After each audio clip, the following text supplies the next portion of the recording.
Good morning, good morning, and good morning. And yes, you are welcome to another Friday Live. My name is Kunle Ologe, marriage counselor, founder of the Marriage Seal Academy, and I am here to deliver this hot meal to you. Hot. In the next 1 hour, I will be delivering this hot meal to you. And it's so good to be here.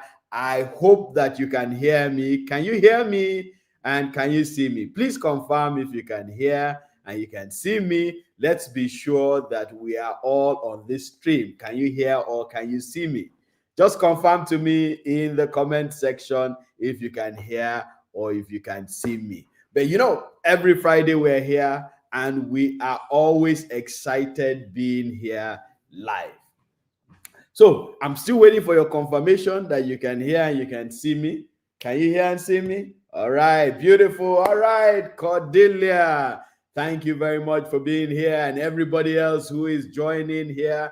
I'm so happy that you are here. Super happy that you are here. We do this every Friday where we come together and we learn on marriage. And yes, that's what I do every Friday. I come and I teach you about one aspect of marriage or the other. Today, we are talking about this interesting topic: when criticism becomes a barrier to intimacy. When criticism becomes a barrier to intimacy. Now, if you are here alone, this is the time for you to invite family, friends, colleagues, everybody to come and join you here so that together we can all learn. Like I say every Friday, if the marriages around you are bad, your marriage is at risk. So bring everybody. Send this link out to everybody, even your colleagues that are right there in the office, and let them come and learn a little bit about marriage. Okay. Now, intimacy in marriage thrives on safety. Intimacy in marriage thrives on safety. And when we are talking about intimacy, please don't limit intimacy to only physical intimacy. You have all other different other levels of intimacy. You have work intimacy, crisis intimacy, financial intimacy, emotional intimacy. I mean, we can go on and on and on. So we're talking about intimacy as a whole, And we're saying that intimacy thrives on safety. When a spouse feels safe emotionally, that person can invest in intimacy. That person can be vulnerable enough to open up to you and you to him or her and ensure that you are very intimate. However, when safety is not guaranteed, then people tend to be careful and they don't step into the pool of intimacy with both legs. They tiptoe into it. In fact, maybe only put their pinky toe into that pool of intimacy. And that is what happens when there is criticism, especially destructive criticism in marriage. When there is destructive criticism in marriage, then people are careful. They don't feel safe anymore because it looks like everything they say or do will be criticized. That's why it's so important that we talk about how criticism actually becomes a barrier to intimacy. Many of you have probably complained, oh, my spouse is not intimate with me. We don't talk about each other. We only talk about the children. Do I have a weakness here?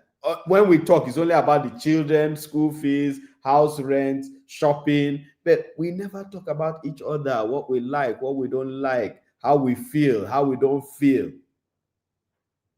We need to be able to get to that point, and that happens with safety, where when there's criticism, safety goes out of the window. Now, criticism is more than just pointing out a flaw. It is trying to belittle and demean the other person because of a flaw. And when I use criticism in general, I'm talking about destructive criticism, because there is constructive criticism. And constructive criticism helps to point out a flaw, but at the same time show what to do. Destructive criticism, on the other hand, will pull the person down emotionally, psychologically. So, criticism in marriage is a very, very dangerous thing. It hinders intimacy in that marriage. Your spouse becomes unsafe or feels unsafe when there is constant criticism in the marriage. And of course, when someone feels unsafe, what does the person do? You hide, right? When you feel there is danger somewhere, what do? You hide. So you see your spouse hiding, moving away, detaching, not being involved. All this might be signs of criticism. Let's look at how criticism blocks intimacy. And I really need you to follow me very well, because it's very possible that you are criticizing your spouse and you don't even know. So I need you to follow me very closely so that you can learn the things that you are doing wrong and begin to correct them. Some of you have complained that your spouse you feel detached. Your spouse is detached from you. Perhaps it's because your spouse has been criticized so much by you and your spouse has shut down. The shutting down syndrome. By the way, if you are just joining us, have you invited somebody? Let's do this simple exercise right now. Invite 10 people to come and join you on this live stream. Send them the link, and don't just send them the link, tell them to join now so that they can learn. Because if the marriages around you are bad, your marriage is at risk. Immediately you've invited 10 people, please put it there in the comment section and say, I have invited my people. And who are these people that we're talking about? We're talking about your friends, your family members, your colleagues, your pastors, your subordinates, your church members, your alumni members, everybody that is in your circle that mingles with you, so that they can also learn and build their own marriage and be a proper support to you, instead of being the set of people who bring your marriage down. I'm waiting to see you in the comment section saying that you've invited 10 people. We will pause and wait and see you say that I've invited 10 people. Just put it there in the comment section. I've invited my people. And then we will be glad to carry them along. Because there's a lot to learn in marriage. A lot of marriages are failing not because the people are bad. A lot of marriages are failing because there is no knowledge. And when there's a lack of knowledge, you will run your marriage by trial and error. When you run it by trial and error, just like that mechanic that tries to fix your car by trial and error, the marriage will run down. And that's why you must be intentional, and you must listen to what it is that we're talking about today. How criticism blocks intimacy. Number one, it erodes emotional safety. And I see you, Ifena, how are you doing? So you've invited your 10 people, great. So who else has invited their people? Put it there in the comment section that you have invited your people. So criticism blocks intimacy by first eroding emotional safety. Number one, it erodes emotional safety. What this means is that you feel unsafe being vulnerable to your spouse because your spouse has constantly criticized you. And so you hoard your heart. You hoard your heart. Because criticism creates an atmosphere of judgment. You feel judged all the time. Every step you take, every move you make, you know that song? You just feel judged. So you eventually lose that feeling of safety. You refuse to be vulnerable again emotionally. So criticism blocks intimacy by eroding emotional safety. By eroding emotional safety. Number two, how does criticism block intimacy? It breeds defensiveness and distance. It breeds defensiveness and distance. You know, when you keep attacking a person and you keep attacking a person, it's only natural that the person will defend. Think of it. If I come at you to try to attack you, what are you going to do? You defend yourself, right? And that's what happens when there is too much criticism in a marriage. You see that your spouse is always defensive. So even when you are trying to talk about something, you've not even finished saying something, he or she is already defensive. They'll fight back. And that defensiveness may even be in anger, in violence. So you see your spouse shouting and you're wondering, but we're having a conversation. Why are you raising your voice? That's probably your spouse trying to defend him or herself. So it breeds defensiveness. And of course, when there's defensiveness, that means there will always be critical conflicts and then there will be distance. So when imagine both of you criticizing your spouse shouting back at you, and then you shout back, and before you know what's happening, both of you are quiet and not talking to each other, and then you begin to drift away. So your criticism might have made your spouse defensive, and eventually defensiveness will evolve to distance. Is somebody following me? Let's look at the third thing that criticism does to intimacy. It destroys respect and attraction. It destroys respect and attraction. Look, when you keep criticizing your spouse, after a while, your spouse will lose all sense of respect for you. And that's when you see your spouse even, ignoring you, lashing back at you, even in public, because you have criticized your spouse and probably he or she has reached the threshold. So, and of course, your spouse is no more attracted to you. He or she sees you as just that judge that brings down the heavy hammer. Can't see you as a lover anymore. Can't see you as a friend anymore because you are constantly criticizing. So it loses all respect.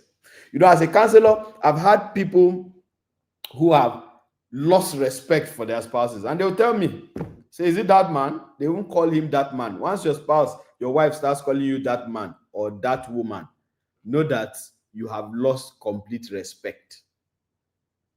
So here, is it that man? I beg. Is he the one that is calling? Let him stay there, because I know that if I pick that call now, he's just going to start shouting on me about something. So you lose respect. Even in public, you're trying to have a gentle conversation with your spouse, and your spouse will just tell you, please, just leave me alone. Because you have constantly criticized your spouse.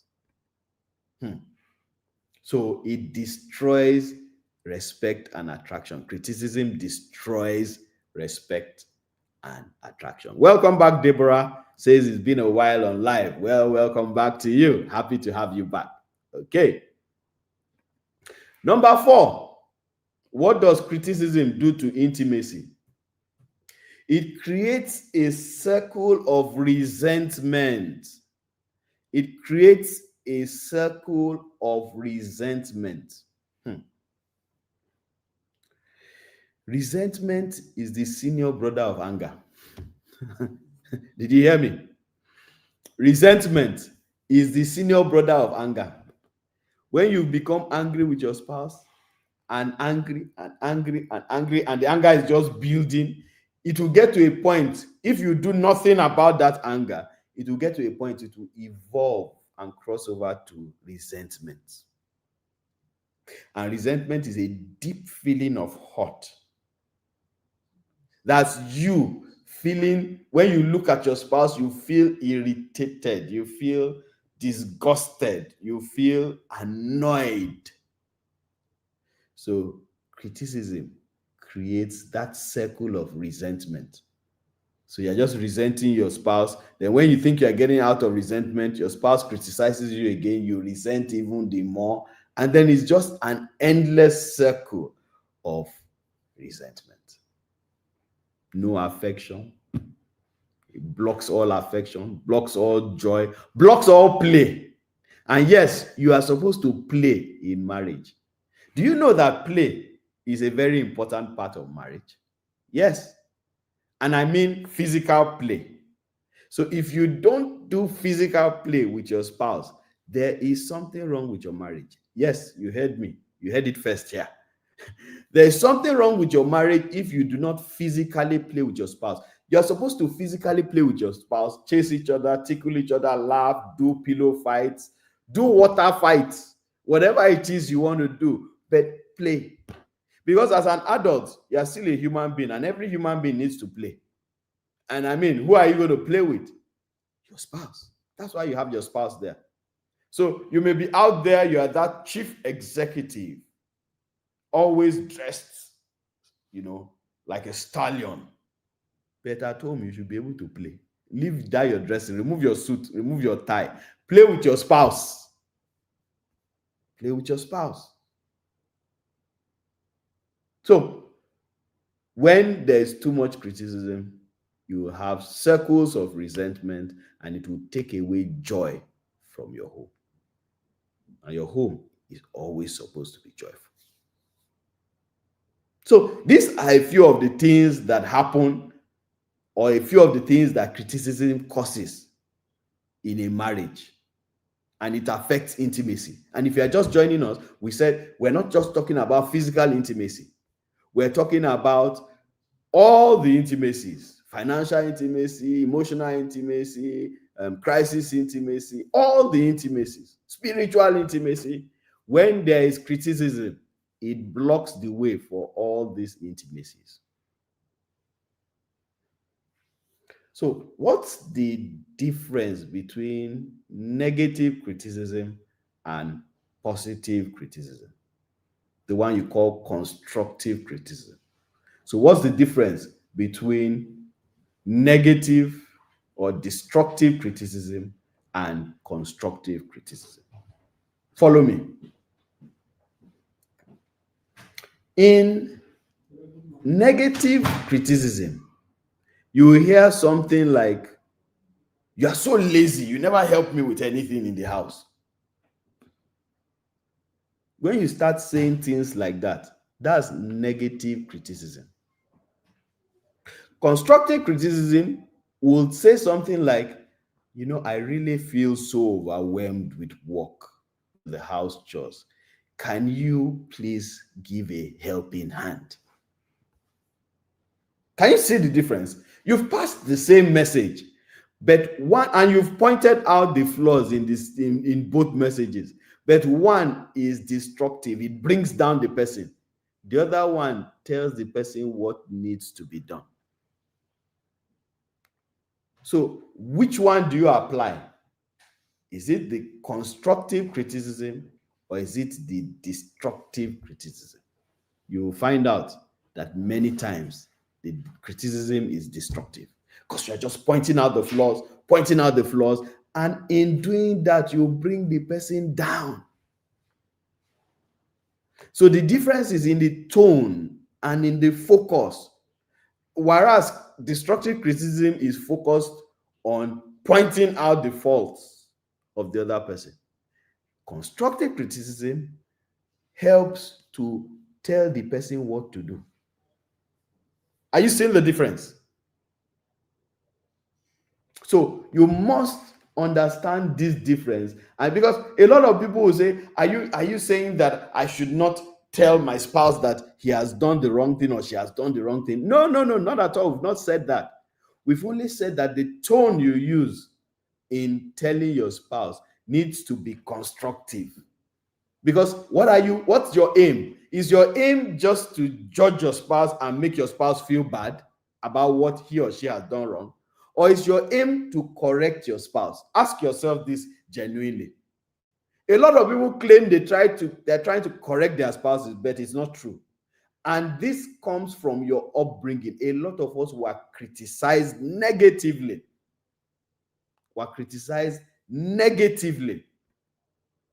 And so that's how we know how to criticize. So somebody does something wrong, and now in this case, your spouse does something wrong, and all you want to do is to pick the holes inside and make your spouse feel bad. Make your spouse feel bad.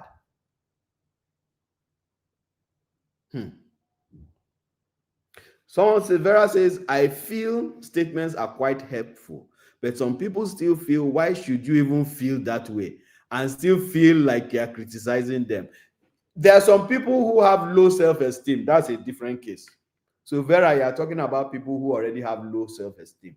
And somebody with low self-esteem, no matter what you tell the person, no matter how you tell the person will always misinterpret it, because the person already thinks that you are trying to bring him down.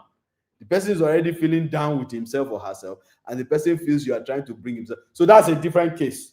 For those people, there are special cases.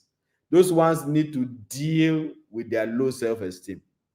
But we're talking about the general multitude of people who don't have those self-esteem issues. If you use that I feel statement, it actually helps. So we need to watch out for negative criticism. Again, I'm giving you that challenge. The next time you want to point out a fault or a flaw of your spouse, listen to yourself and ask yourself, this thing I just told my spouse, is it constructive or is it destructive? And I've shown you the difference between the two. Have you invited somebody? Send this link out now to all your contacts. Ensure everybody is here. If you've invited somebody before and you can't see the person in the stream, tell the person, have you joined? Okay, and let them, because it's going to help their marriages. And if it helps their marriages, it helps yours too, because they become a better support system. And especially even the younger generation. I need you to always teach the younger generation about the things that you are already experiencing, so that they can learn. We shouldn't allow the generation coming after us to now fall into the same traps we fell into. No, that's wickedness. So the younger generation, people 18 years and above who are not yet married but who are already eligible for marriage, should be shown the right way. If you show them the right way, then they don't have to have a bad marriage. Your children, your colleagues' children, your other family members, younger family members, younger colleagues in the office, please don't hoard knowledge from them. They need this knowledge so that they can be better, and they don't need to go through what you have gone through. That you have gone through something does not mean everybody else behind you should go through it. Please give them a bridge. Invite them. Once you have anybody who is 18, you have children who are 18 and above, invite them for every Friday live. Let them also be here and begin to hear these things. Yes, maybe they're not getting married immediately, but it begins to form a culture in them, so that they don't imbibe negative culture, they imbibe positive culture. Talking about the younger generation, let's take this water break and watch this clip, and we will be right back immediately after the break. Don't go anywhere. Stay tuned.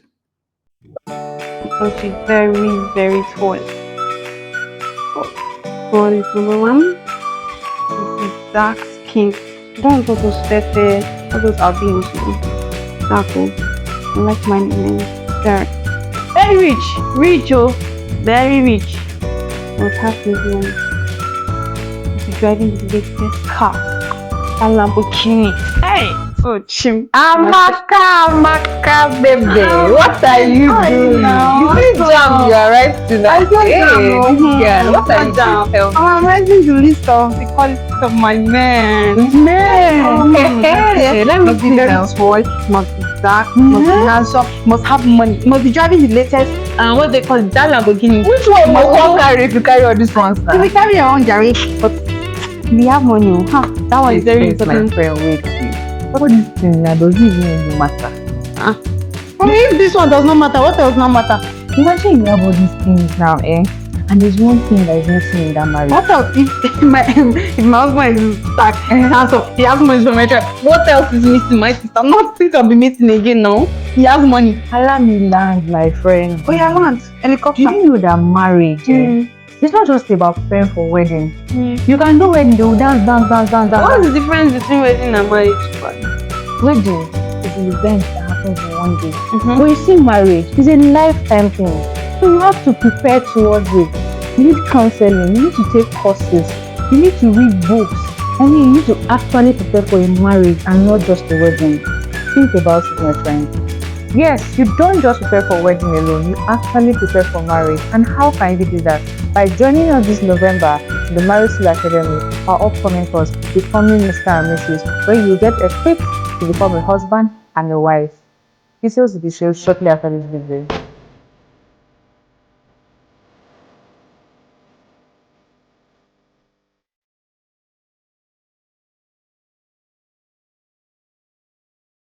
Okay, so welcome back from our water break, and I hope you are still here. If you are still here, please put it in the comment section that I am still here. I need to be sure that everybody is still here and that everybody has come back from that water break. So if you are still here, put it in the comment section and say, I am still here and I am listening and I am getting something. So we've been talking about this interesting topic, how criticism affects, how it's a barrier to intimacy in marriage.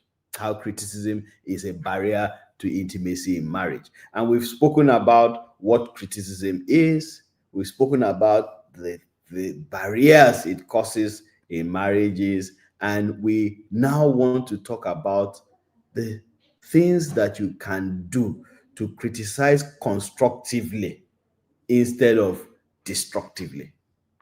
So let's begin to look at those things. What are the things you can do to ensure that you don't bring down your spouse, but instead you criticize with connection? The first thing you need to do is to use the I statement.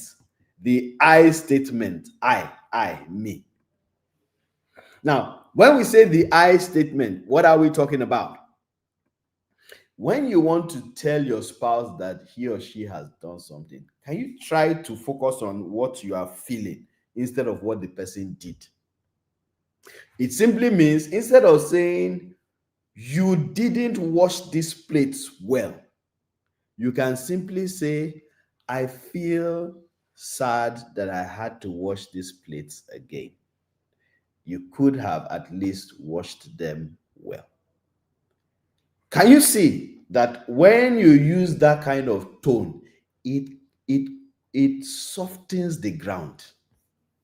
Are you following me? It softens the ground. It makes it easier for the person to swallow instead of just pointing accusing fingers at the person. Instead of saying, you never appreciate me, why don't you say, I feel hot when my efforts go unnoticed? So the I statement, and yes, my beautiful yellow wife is here also watching live. So the I statement, are you making use of the I statement?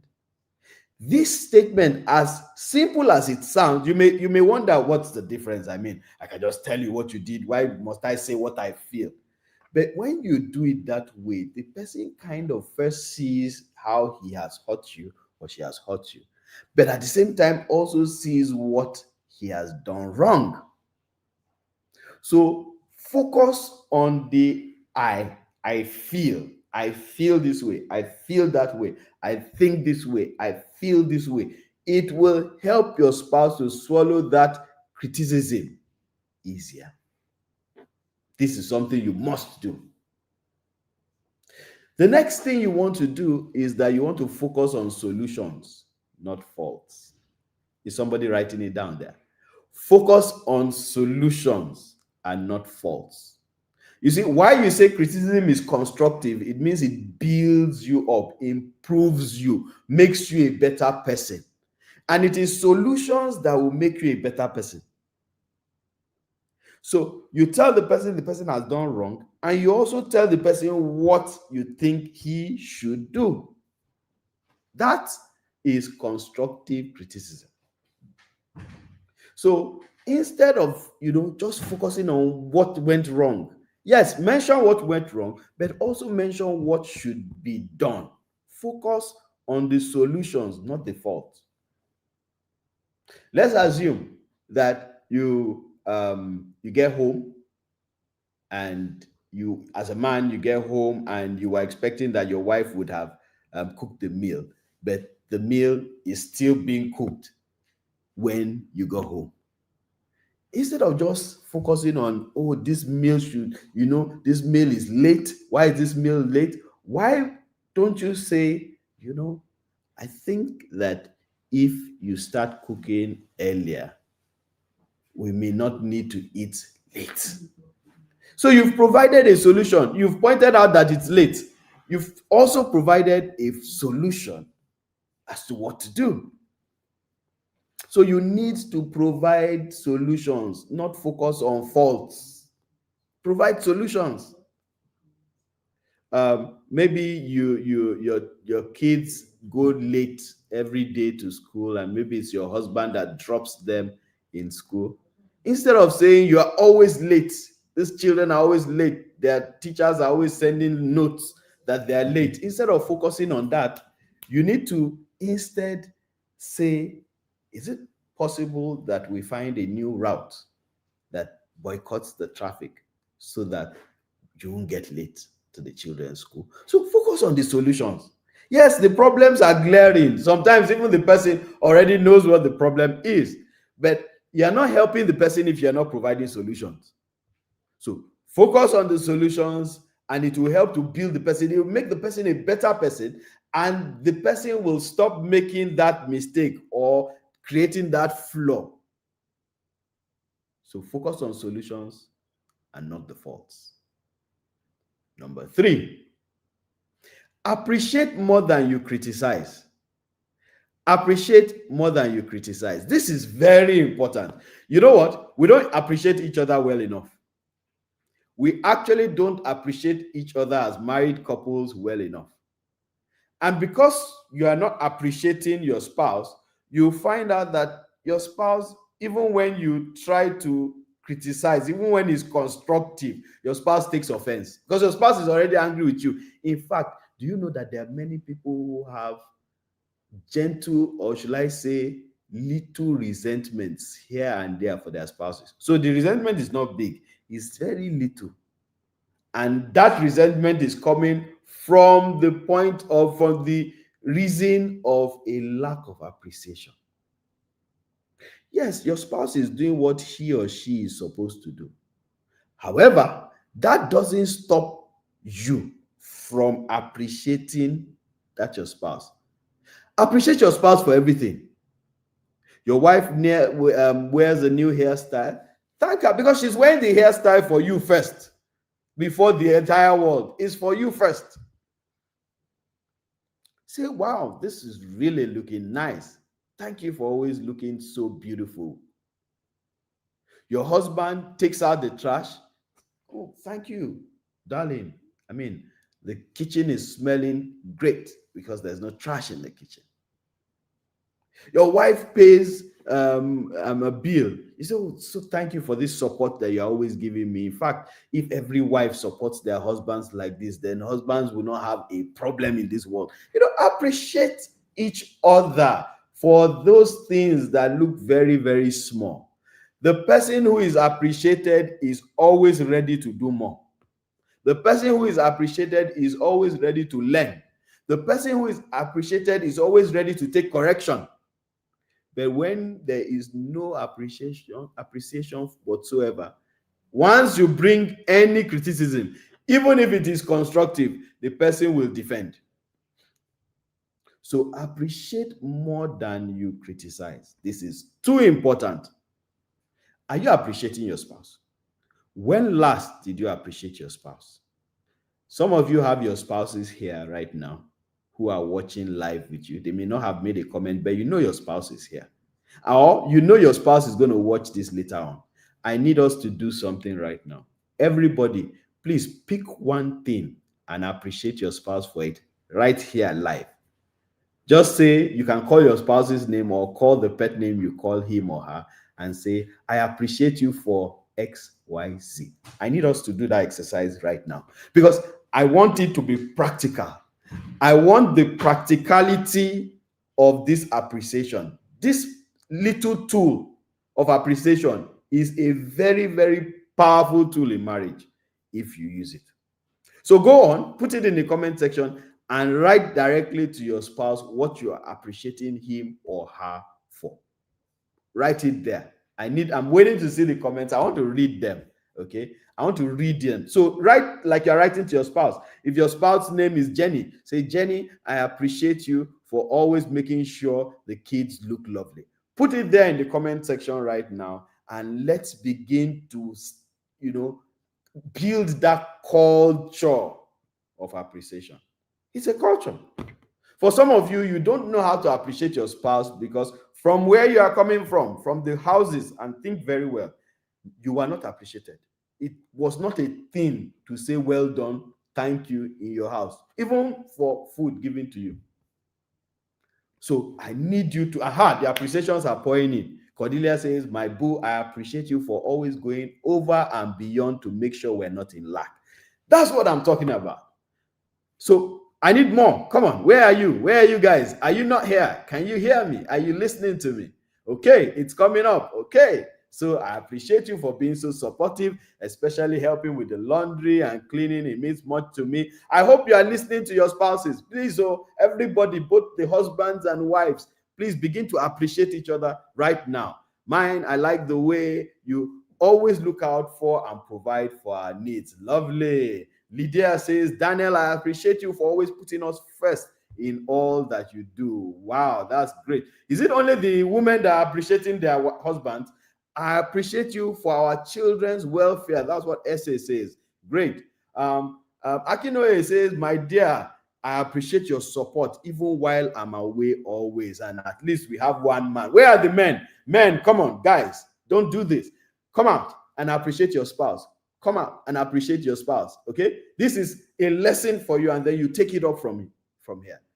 Okay. Olubingbe says, sweetheart, I appreciate your love, care, and concern always. Beautiful. Ibukun, hi. Ibukun says, babe, I appreciate you for the way you make me laugh and make up stories to tell the kids.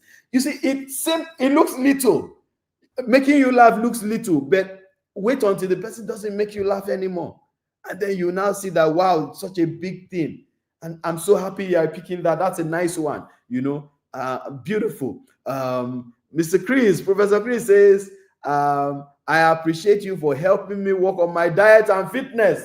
Yes, you actually look fit. At least I've seen Professor Chris in life. You look fit, so that's great. That's great. Are we having more? Yes, this is becoming interesting. Victoria says, my cosmos, I am grateful for your love, care, and always putting us first.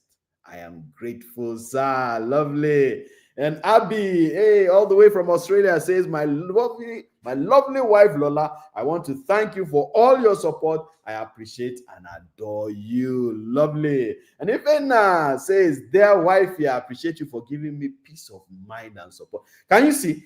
Now, I don't want you to stop here. I want you to continue this exercise. Every day, ask yourself, have I appreciated my spouse for at least a minimum of one thing? One thing.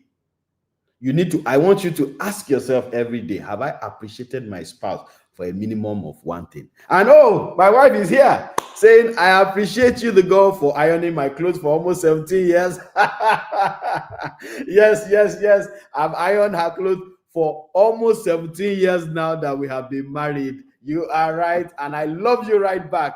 I love you right back. Lovely, lovely. And let it continue. Please just keep putting the appreciations there. But most of all, don't stop here. When you get home, please continue. Again, like I said, make sure at least once every day you see something and say something you appreciate your spouse for.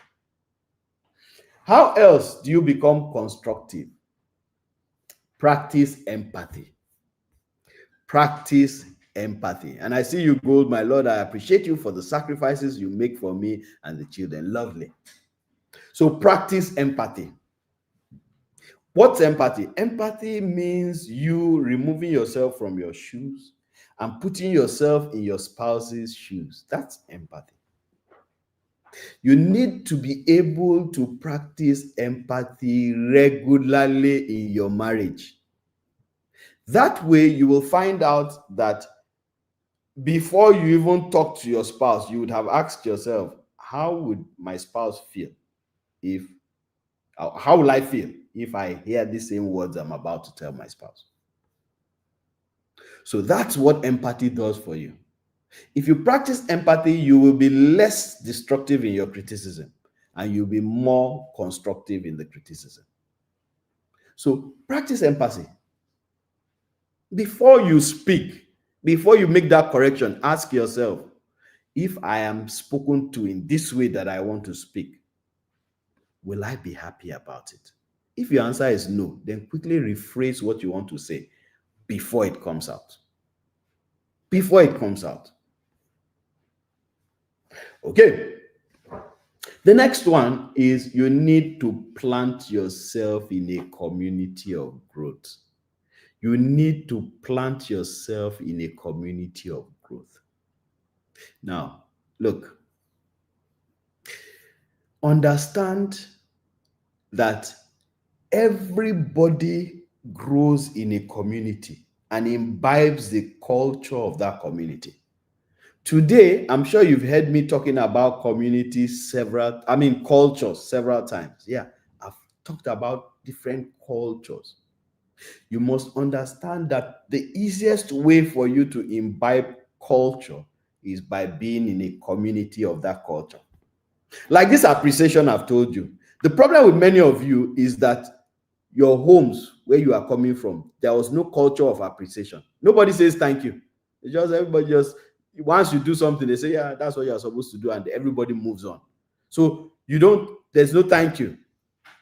In fact, I learned how to say thank you for food from my wife, because in other cultures, when you eat, you've eaten now. But in Igbo culture, when you eat, you say thank you to the person that provided the food for you. And so I imbibed that culture. You must imbibe all the good cultures, and there's no better way of imbibing good culture than being in a community that good culture is shared. If you are from the east and you begin to live in the north, with time you start dressing like a northerner, talking like a northerner, sitting like a northerner, eating what a northerner eats. If you are from the west and you grow up in the east, very soon you will speak like the easterner, you will do business like the easterner, you will be very, very assertive.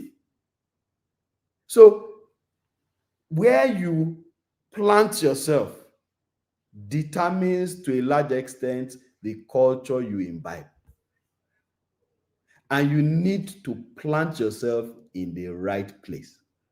That's why at the Marriage Seal Academy, we have created the Couples Conclave. Now, the Couples Conclave is an annual program that we run at the Academy. And this program, we start in January of every year and we end in November of the same year. What do we do in those times? First of all, in the Couples Conclave, the community is online And it means you can join from anywhere in the world. In fact, this year, which is the 5th year, we have over 500, almost 600 couples from all over the world, different races, all in a community, this online community, learning marriage for life. Every weekday in the morning, first thing in the morning, you get a tip on marriage. And that tip is most likely going to help you to think better about your marriage that day. So you wake up to something good, good news about marriage. And then every single week, we provide for you an activity, because we understand that we live in a very busy world. And sometimes you really want to do things with your spouse, you want to bond with your spouse, but you don't even have the time to think. So we help you to do the thinking.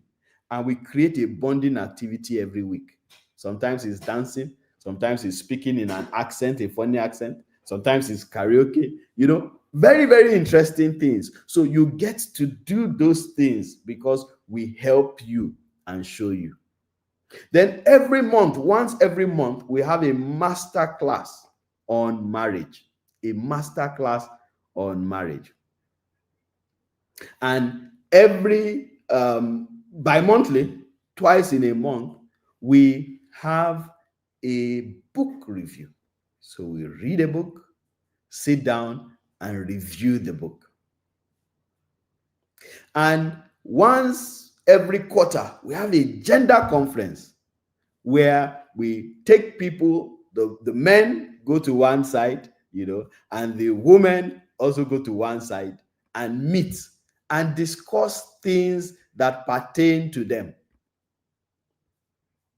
And then once every year, the only physical part of the couples conclave is our beautiful retreats. So we do our retreats every year in September, where we gather together and have fun for a few days. These are the things that you get at the couples conclave of the Marriage Seal Academy. You should register for this because it will really be a support to your marriage. You will learn the culture of good marriage in the couples conclave. In fact, when you get into the couples conclave, your marriage can only get better. And I'm sure I have members of the couples conclave here, watching right here, and they'll tell you for free that this is a place they go to every day, and it helps them to build a better marriage. So don't wait until there's a problem in your marriage. Whether there's a problem or there's no problem, begin to join in and plant yourself in this community of growth so that you will fortify yourself against things that can mess up your marriage. And trust me, there are many things that can mess up your marriage. You see, the devil doesn't like marriages. Yes, the devil doesn't like marriages because every good marriage brings forth good children. And if they are good children, then there's nobody for the devil to bring into his kingdom. So the devil fights your marriage right from the day you get married. The day you get married is the day you have actually drawn a line of battle with the devil. And that's why you must fortify yourself. And such a place to fortify yourself is the couples conclave, a place of growth, a place of learning, a place of accountability. Sometimes some of the things you are even trying to tell your spouse, some of the things you are trying to correct, we tell your spouse already in the conclave with our teachings, with our daily tips and all of that. And then you just find your spouse saying, oh, okay, this thing you've been talking about, so this is what it means, because we put it in better light that everybody can really understand. So what are you waiting for? Reach out right now. Make your payments for the couples conclave. The details there are on your screen. They're scrolling down on your screen. It's just 150,000 for a couple. That's husband and wife together is just 150,000 only for an entire year. If you divide 150,000 by 11, what do you get? You divide 150,000 by 11. What do you get? I'm talking about per month, talking about the subscription that you pay per month. You get about maybe 13,000. Some of you are paying for DSTV more than that monthly. Some of you, even in a day, you spend more than that to eat. And here we are telling you to come join a community of growth so that you can actually become better in your marriage. You don't have an excuse. And I hope that everybody listening to me will immediately join right now. You want more details of the Couples Conclave? Reach out to the number that is scrolling on your screen.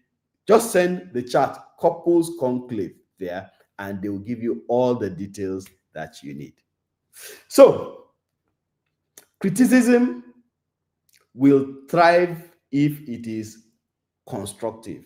And we have just told you that to make your criticism constructive, you need to replace your statements with the I statement. You need to focus on solutions, not faults. You need to appreciate each other regularly. You need to practice empathy, and you need to join a community of growth. Join a community of growth. And this is where we're going to be signing out right now. And I hope you got value. Did you get value today? If you got value, put it in the comment section what value you got. So I hope you got value, and I hope you will go and implement what we have taught. So please don't take the teachings and just use it as part of your CV. No, take the teachings, begin to implement them immediately in your marriage, and see your marriage blossom like you never imagined it to be. This is where we're drawing the curtains for today. We will share with you a video that you will learn more about the Couples Conclave on. So please stay tuned, watch the video, and be blessed. Hope to see you next Friday again, where we come with another edition of the Friday Live. See you next Friday. Please enjoy. Problem. I dislike you with everything in me. I don't understand what kind of husband even know why I'm married to you. Please. Yeah, I'm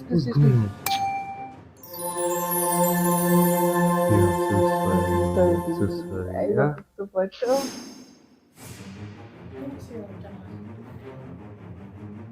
Where's your room? I left it on the desk. What do you mean that you left it on the desk? You just Are we not married? Do you want people outside to think that we're not married? Me that I'm wearing my own, is it that I did not know? Where's just your have ring? respect for your husband. Which one is have respect for you? You don't. I'm still talking to you. Why do?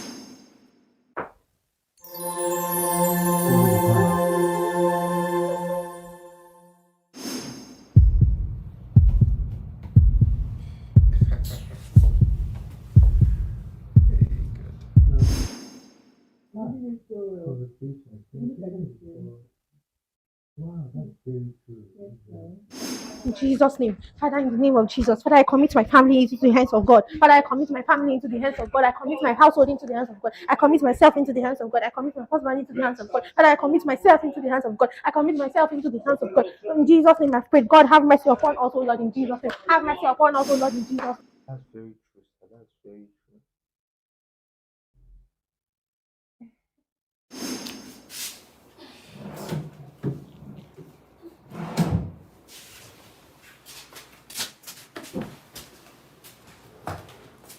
So that it will help us to appreciate that social media is actually a very powerful tool. And I want you to follow me very carefully, because erroneously also some people have said, oh, nobody should be on social media. Marriage is beautiful, but let's be honest, it's not always easy. Between work, the children, life demands, many couples slowly drift apart without even knowing. That's why we created the Couples Conclave, a community dedicated to helping couples to reconnect and put the fire right back into their marriage. Join us. Register for the Couples Conclave 2026. Register today.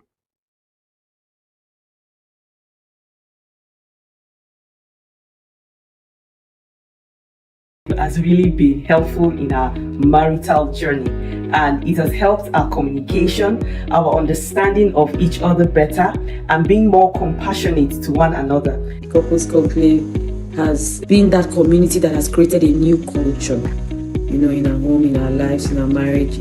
Is it the conversations? Is it the task? And then there's the retreat. So many so many things that will make your marriage very exciting and a lot of fun. Yeah. Thank you, Couples Conclave, for helping us rediscover the love and connection that we once had when we met ourselves. So I invite as many of you who are not yet conclave. We invite all of you that in are fact, not here. all of you. Hope to see you soon. The Couples Conclave is that 11-month accountability and rejuvenation program of the Marriage Seal Academy. In this program, we bring couples together from all over the world to join hands, learn, and be taught on the things that you need to do to make sure your marriage is always on fire. It begins every year in January all through to November of the same year. We take a break in December and start again the next January. One of the things that you get to do in the Couples Conclave is that every single day there is a tip on marriage that is shared to all the couples. Every week we have a bonding activity that helps couples to come together and bond. Every month we give one master class on one particular aspect of marriage. And once every year we have a physical retreat where we take ourselves to a resort and have a nice time for a few days. We've had retreats in Abuja, in Lagos, and we're going to have the next one in Uyo. Over the past 4 years that we have had this Couples Conclave, we've had a lot of testimonials from couples who come in as maybe fighters in some cases, and then they eventually become lovers because they've come to learn what it is that they have not known on marriage. There's so much that you can learn in marriage, and the Couples Conclave creates that community where you can come and create that culture of the right marriage, the way God ordained it to be. My name is Kunle Onoge, marriage counselor, founder of the Marriage Seal Academy, and I am the chief host of the Couples Conclave. Join us for the 2026 Couples Conclave program. Registration details are immediately after this. Please enjoy.